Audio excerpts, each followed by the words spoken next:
میں نے سنا ہے کہ ہمارے جنگل میں ایلین آتے ہیں اور پتہ نہیں کیا کیا چیزیں اٹھا کر لے جاتے ہیں۔ او کالو، تم بھی نا، یہ سب بس کہانیاں ہیں، جھوٹ ہوتا ہے، ایسا کچھ نہیں ہوتا۔ میں تو ایسی باتوں پر بالکل یقین نہیں کرتا۔ نہیں مور بھائی، واقعی میں نے خود پچھلے مہینے رات کو ایک عجیب سی روشنی دیکھی تھی۔ وہ ابھی باتیں کر رہے تھے کہ پیچھے سے ایک ایلین شپ اڑتا ہوا آتا ہے اور آ کر سیدھا مور کے اوپر لائٹ مارتا ہے۔ دیکھتے ہی دیکھتے مور غائب ہو کر ایلین شپ میں چلی جاتی ہے۔ یہ سارا واقعہ دیکھ کر کالو کوا پہنچا مٹھو طوطے کے پاس۔ مٹو تمہیں پتا ہے کیا ہوا؟ بہت برا ہوا۔ کیا ہوا کالو بھائی؟ کیوں ایسے پریشان ہو رہے ہو؟ کوئی دانا نہیں ملا کیا؟ دانے کی بات نہیں ہے مٹھو، مور کو ایلین پکڑ کے لے گئے ہیں۔ ہاں ہاں ہاں، کالو بھائی کیا مذاق کر رہے ہو؟ مذاق نہیں کر رہا، میں نے اپنی آنکھوں سے دیکھا۔ تم تو بالکل پاگل ہو گئے ہو، ایسے کوئی بات نہیں ہو سکتی، تم جھوٹ بول رہے ہو۔ میں سچ کہہ رہا ہوں، مجھے خود بھی یقین نہیں آ رہا تھا۔ وہ ابھی باتیں کر رہے تھے کہ ایک ایلین شپ آتا ہے اور آ کر مٹھو طوطے پہ لائٹ مارتا ہے۔ دیکھتے ہی دیکھتے مٹھو طوطا غائب ہو کر ایلین شپ میں اڑ کر پہنچ جاتا ہے اور کالو کوا ڈر جاتا ہے۔ وہ سیدھا پہنچا ٹونی چڑیا کے پاس۔ ٹونی چڑیا، بہت برا ہو گیا ہے، میں بہت برا ہوا، میں نے دیکھا، بہت برا ہوا۔ کالو بھائی کیا ہوا؟ اتنے پریشان کیوں ہو؟ خیر تو ہے؟ خیر نہیں ہے، بالکل خیر نہیں ہے، لیکن ایلین آ گئے ہیں، انہوں نے مور کو بھی اٹھا لیا ہے، اب انہوں نے مٹھو طوطے کو بھی اٹھا لیا ہے۔ کیا کہہ رہے ہو کالو بھائی؟ ایلین مور اور مٹھو طوطے کو اٹھا لیا؟ یہ کیسے ہو سکتا ہے؟ تم مذاق کر رہے ہو نا؟ ایسا کچھ نہیں ہوتا۔ نہیں، میں مذاق نہیں کر رہا، میری آنکھوں کے سامنے ہوا۔ لیکن یہ کیسے ممکن ہے؟ ہم نے تو کبھی ایسی چیزیں نہیں دیکھی، یہ تو کہانیوں کی باتیں لگتی ہیں۔ ٹونی اور کالو ابھی باتیں کر رہے تھے کہ ایک ایلین شپ آتا ہے اور آ کر کالو کوے پہ لائٹ مارتا ہے۔ جیسے ہی لائٹ کالو کوے پہ پڑتی ہے تو کالو کوا غائب ہو کر ایلین شپ میں چلا جاتا ہے۔ یہ ساری چیزیں دیکھ کر ٹونی چڑیا حیران ہو گئی۔ اسٹوری آگے دیکھنے سے پہلے ہماری اس ویڈیو کو لائک کیجیے اور چینل کو سبسکرائب کیجیے۔ وہ جلدی سے چاچے کبوتر کے پاس جاتی ہے اور چاچے کبوتر کو ساری بات بتانے لگ جاتی ہے۔ چاچا کبوتر، کیا ہوا ٹونی بیٹی؟ کیا خبر لائی ہو؟ سب ٹھیک تو ہے؟ مجھے تمہاری آواز سے ہی ڈر لگ رہا ہے، کیا ہوا بتاؤ مجھے۔ ٹھیک کچھ نہیں ہے چاچا، کچھ بھی ٹھیک نہیں ہے، وہ سب کو لے گئے، مور کو، مٹھو طوطے کو اور کالو کوے کو بھی لے گئے، ایک کو لے گئے، اب ہماری باری ہے۔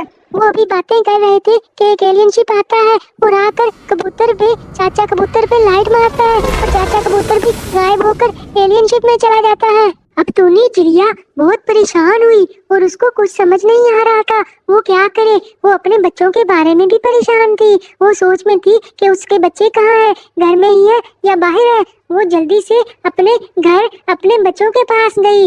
ماما، کیا واقعی سارے پرندوں کو ایلین لے گئے ہیں؟ مور چاچا، مٹھو طوطا انکل اور کالو کوے کو سب کو لے گئے ہیں ایلین؟ تو کیا اب ہماری باری ہے ماما؟ کیا وہ ہمیں بھی لے جائیں گے؟ نہیں میرے بچوں، نہیں، ایسا کچھ نہیں ہوگا، تم گھبراؤ مت، تمہاری ماما یہی ہے، میں بس میری بات ماننی ہے، گھر سے باہر قدم نہیں رکھنا، وہ ہمیں ڈھونڈ نہیں پائیں گے، میں تمہیں یہی گھونسلے میں سب کچھ دوں گی کہ تم چاہو۔ بچے جب سو گئے تو ٹونی چڑیا نے سوچا کہ میں اپنے بچوں کے لیے کھانے کا بندوبست کر لوں، جلدی سے کافی سارے دانے اکٹھے کر لوں تاکہ مجھے باہر نہ جانا پڑے اور نہ ہی میرے بچوں کو باہر جانا پڑے، تاکہ ہم ایلین سے بچ سکیں۔ وہ جلدی سے ندی کنارے دانے ڈھونڈنے چلی گئی اور وہاں جلدی دانے ڈھونڈنے لگی۔ جیسے ہی وہ وہاں پہ دانے ڈھونڈ رہی تھی تو ایلین شپ آ جاتا ہے اور ایلین شپ آتا ہے اور دیکھتے ہی دیکھتے ٹونی چڑیا کو بھی اٹھا کر چاند پر لے جاتا ہے۔ ایلین شپ زمین سے چاند کی طرف چلا جاتا ہے۔ ایلین شپ سارے پرندوں کو چاند پہ لے آتا ہے اور یہاں پہ سارے پرندے پریشان کھڑے ہیں۔ تھوڑی دیر بعد ایلین کا باس آ جاتا ہے۔ خوش آمدید جنگل کے باسیوں، مجھے معلوم ہے آپ سب پریشان ہیں۔ کیا تم اردو بول سکتے ہو؟ یہ تو کمال ہو گیا، ہماری زبان جانتے ہو؟ جی ہاں، میں آپ کی زبان سمجھتا اور بول سکتا ہوں۔ آپ سب کو یہاں لانے کا ایک خاص مقصد تھا، میں آپ کو اپنی کہانی سنانا چاہتا ہوں۔ یہ کہانی ہزاروں سال پرانی ہے۔ کس کی کہانی؟ اور ہمارا یہاں کیا کام ہے؟ ہمارے بچوں کا کیا ہوگا؟ ہمارے بچے پیچھے رہ گئے اور ہم یہاں کیا کریں گے؟ صبر کیجئے ٹونی چڑیا، یہ کہانی آپ سے جڑی ہے۔ میرے پردادا اور پردادی آج سے ہزاروں سال پہلے آپ ہی کی زمین پر اسی جنگل میں رہا کرتے تھے، وہ بھی آپ ہی کی طرح ننھے اور پیارے پرندے تھے۔ کیا کیا کہا؟ پرندے تھے؟ تم بھی پرندے تھے؟ جی ہاں، میرے آباء و اجداد بھی آپ ہی کی طرح پرندے تھے، لیکن وہ ہم سے زیادہ ذہین اور سائنس مزاج کے مالک تھے۔ وہ جنگل میں اپنے تجربات کرتے تھے، لیکن آپ کے جنگل کے باقی جانور وہ انہیں بہت تنگ کرتے تھے۔ وہ ان کے چھوٹے ہونے کا مذاق اڑاتے تھے، انہیں اپنے تجربات نہیں کرنے دیتے تھے۔ ایسا کیا تھا؟ ہمیں تو نہیں پتا تھا۔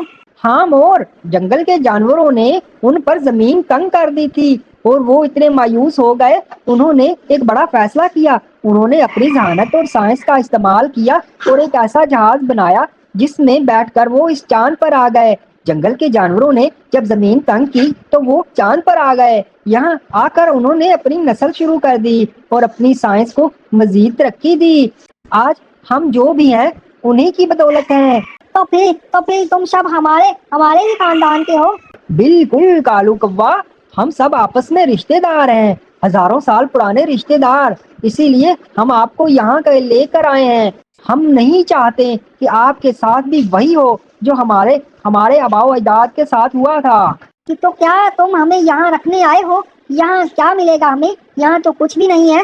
ہم آپ کو یہاں ہر چیز دیں گے۔ ہمارے پاس لیبارٹریز ہیں جہاں ہم سب کچھ بنا سکتے ہیں، تازہ دانے، میٹھے پھل، صاف پانی، ہر چیز جو آپ چاہیں گے۔ آپ کو کوئی تکلیف نہیں ہوگی۔ آپ ہمارے ساتھ یہاں چاند پر رہیں، امن سے، سکون سے۔ یہ سب بہت خوبصورت ہے اور آپ کا شکریہ، لیکن یہ ہماری جگہ نہیں ہے۔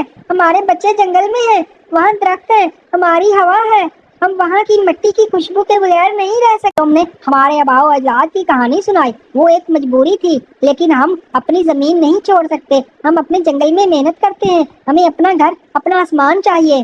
تم چاچا ہمیں کتنی ہی آشائشیں دے دو، ہم اس کھلی فضا کے بغیر زندہ نہیں رہ سکتے جہاں ہم اپنے پر پھیلا کر اٹھ سکیں۔ میں تمہاری مہمان نوازی کا شکر گزار ہوں، لیکن ہم تمہارے ساتھ یہاں نہیں رہ سکتے۔ ہماری دنیا، ہمارا گھر، ہمارا جنگل ہے۔ اگر آپ نے یہی فیصلہ کیا ہے تو میں آپ کے جذبات سمجھ سکتا ہوں۔ آپ پہ کوئی زبردستی نہیں ہوگی، جیسا آپ چاہیں گے ویسا ہی ہوگا۔ بس میں نے سوچا کہ آپ کو یہاں لایا جائے اور چاند دکھایا جائے، اور چاند دیکھنے کے بعد ہو سکتا ہے آپ یہاں مان جائیں، لیکن میں کبھی زبردستی نہیں کرتا۔ اگر ہم زبردستی کرتے تو ہم کبھی بھی اتنی ترقی نہ کرتے۔ اگر آپ واپس جانا چاہتے ہیں تو میں سب کو واپس چھوڑ دوں گا۔ میں اپنے فوجیوں کو کہتا ہوں کہ وہ تم کو واپس چھوڑ دے۔ ایلین کے باس نے جب دیکھا کہ پرندے یہاں پہ کوئی بھی راضی نہیں ہے رہنے کے لیے تو وہ بہت اچھا تھا۔ اس نے اپنے سپاہیوں کو حکم دیا کہ ان کو واپس ان کی زمین پہ چھوڑائے، اور سارے سپاہی اپنے ایلین شپ میں انہیں ڈال کر ان سارے پرندوں کو ان کی زمین پہ چھوڑنے چلے جاتے ہیں، اور تھوڑی دیر بعد ان کا ایلین شپ زمین پہ آ جاتا ہے اور سارے پرندے زمین پہ لینڈ کر جاتے ہیں اور سارے پرندے بہت خوش ہیں۔ اگر آپ کو ہماری یہ ویڈیو پسند آئی ہے تو اس ویڈیو کو لائک کریں اور ہمارے چینل کو سبسکرائب کریں تاکہ آپ کو مزید ایسی ویڈیوز دیکھنے